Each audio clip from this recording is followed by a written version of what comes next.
You cannot talk about burning if your life cannot produce anything. You cannot be around something that is burning and you need somebody to tell you that that thing is burning.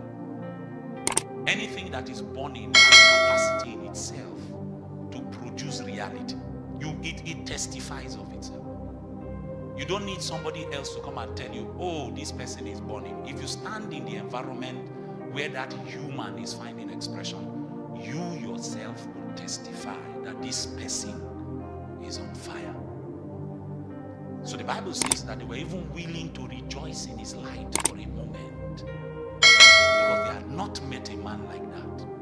One that was bold enough to challenge the religious system of his day.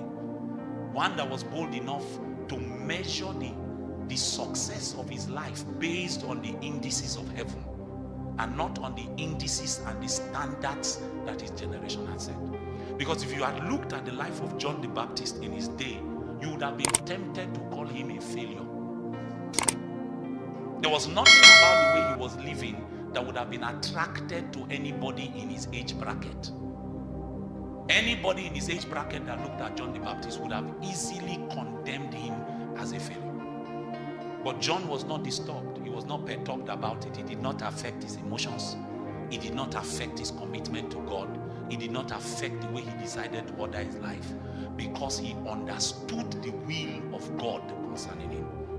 And I said to us last week that one of the major things that affects your burning is not knowing the will of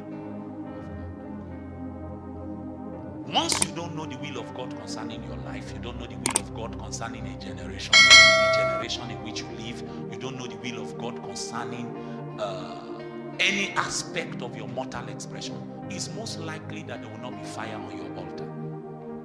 Because one of the things I want to show you tonight is that one of the things that encourages you to keep burning is knowing purpose.